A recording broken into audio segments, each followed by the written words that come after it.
there were two Italian troops, one between 1828 and 1831, and then from 1843 on, a permanent established Italian troop. And Anna is asking, who kind of was behind the latter one.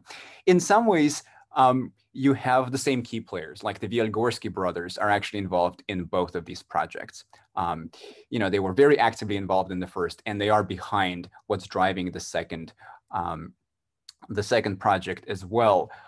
You had someone like the Postmaster General of Russia and in Moscow, the Bulgakov brothers, also very big patrons of opera.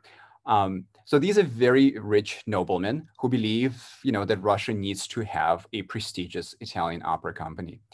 The difference between the two projects, and I think the difference in what made one ultimately a failure and the other a success, is the amount of money that was thrown behind the venture. In the first, attempt, they hired a local troupe with some edit singers from Italy, and the funds were limited, and St. Petersburg was not prepared. There was no Italian opera culture yet as such at this point, right? The Italian troupe was creating that culture. And in the second instance, there was already Italian craze in St. Petersburg. And when the next troupe arrived of the best singers in Europe, cost so much money. And the state also ensured that nothing interfered with the success of that troupe. I think that's one of the reasons. And press played a huge role in the success of the second troupe, as did the censorship office in terms of its looking away when it came to censoring Italian librettos. Okay, but there were also several attempts at creating this Italian troupe before the late 20s.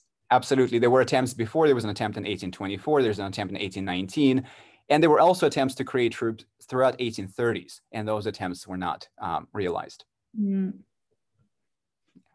Thank you. Thanks.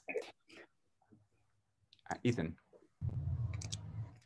Hi, I was wondering, to what extent do you think the specific tactics of reception control continued after the Soviet Revolution? Have you looked into at all into ways in which the Soviet regime basically just appropriated Nicholas's entire strategy of opera reception? I have not looked into ways, but that parallel is obviously very significant.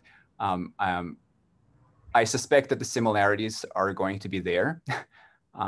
The big difference, and I think that difference is worth emphasizing, is that once you go into the Soviet period, you're dealing with state press, right? All the newspapers are owned by the state. And the newspapers during the Nicholas's reign are privately owned entirely. I mean, some ministries have their own newspapers, but much of the newspaper and journal culture is a free press officially. How free it was is questionable. And of course, I'm also questioning that.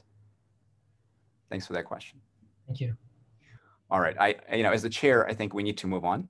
So I'm going to put an end to this Q&A. Thanks very much for all of your questions.